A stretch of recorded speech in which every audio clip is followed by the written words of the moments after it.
तो आज बच्चों हम पढ़ने वाले हैं वास्तविक संख्या रियल नंबर।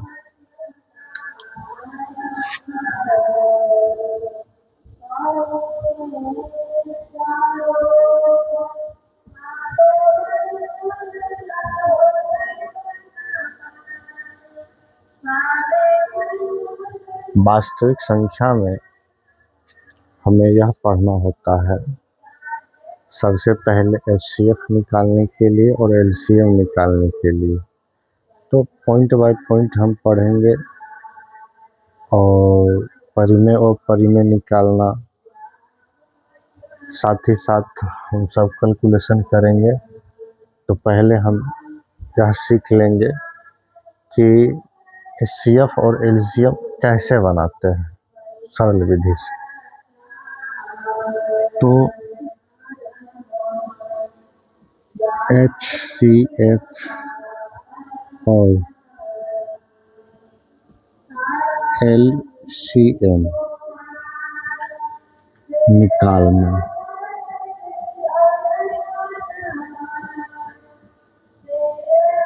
सीखें। तो एचसीएफ एलसीएम निकालने के लिए इनको दो विधि से हम निकालते हैं, एक गुणनखंड विधि से, एक भाग विधि से। तो हम पहले गुणनखंड विधि से समझेंगे। गुणनखंड विधि से कोई उदाहरण मान लेते हैं कि कोई संख्या 24 और 36 है ना, 36 है। इनका कहेगा कि एचसीएफ और एलसीएम निकालें। यहाँ पर सबसे पहले हम एचसीएफ और एलसीएम निकालने के लिए गुणनखंड विधि से हम हल करेंगे। तो हल जैसे करेंगे, 24 का गुणनखंड निकाल लेना है, 12 दूसरे भाग करेंगे 6, फिर दूसरे भाग करेंगे 3, 3 से डिवाइड करेंगे 1 आ जाएगा। फिर यहाँ हम 36 का अभाज्य गुणनखंड निकालेंगे, 2 से लगाएंगे 18 आ जाएगा, 2 से लगाएंगे भाग तो 9 आ जाएगा, और 2 से लगाएंगे 3 से लगाएंगे यहाँ पर 3 तिहाई 9 हो जाएगा, यानी फिर यहाँ पर 1 आ जाएगा। अब यहाँ पर लिखेंगे हम 24 का गुणनखंड लिखेंगे 2 गुना 2, 2 गुना और 2 गुना, फिर है 3। इसका गुणनखंड लिखेंगे 36 का, तो 2 गुना 2 गुना 3 गुना फिर 3, एक को गुना में नहीं लिखा जाता है। तो सबसे पहले हमको करना है एक जोड़ी, है ना, एक जोड़ी लगा लेना है। इसका जोड़ी लग गया, फिर यहाँ 3 का भी जोड़ी लग गया। ठीक, तो यहाँ पर हम एचसीएफ बराबर लिखेंगे, क्योंकि एचसीएफ बराबर जोड़ी लगा है तो एक संख्या 2 ले लेंगे, इसका मान, फिर यहाँ पर हम 2 मान ले लेंगे, फिर ये 3 का मान ले लेंगे और यहाँ पर गुना कर देंगे, 2 दूनी 4 तिया 12। अब इसका एलसीएम निकालना है, इसलिए एलसीएम निकालने के लिए फिर क्या करेंगे, 2 को गुना में लिखेंगे, फिर 2 को गुना में लिखेंगे, फिर 3 को गुना में लिखेंगे, फिर यहाँ पर 2 को गुना में लिखेंगे और ये 3 को गुना में लिखेंगे, गुना करेंगे, 2 दूनी 4 तिया 12, दूनी 24, 24 तिया 72 हो जाएगा। तो हमारा गुणनखंड विधि से जो है हम एलसीएम और एचसीएफ को हम निकाल चुके हैं। इस प्रकार से जो है हम एग्जाम में अगर क्वेश्चन पूछा जाएगा कि गुणनखंड विधि से या भाग विधि से बनाने के लिए, तो हमको इस प्रकार से एचसीएफ और एलसीएम निकालना है। HCF को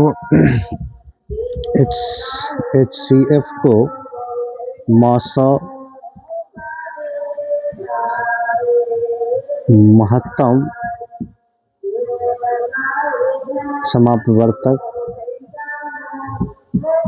वर्तक कहा जाता है। LCM को लासो यानी लघुत्तम समापवर्तक कहा जाता है। तो एग्जाम में क्या होता है कि कभी कभी HCF या तो मासा या महत्तम डायरेक्ट पूछ देगा।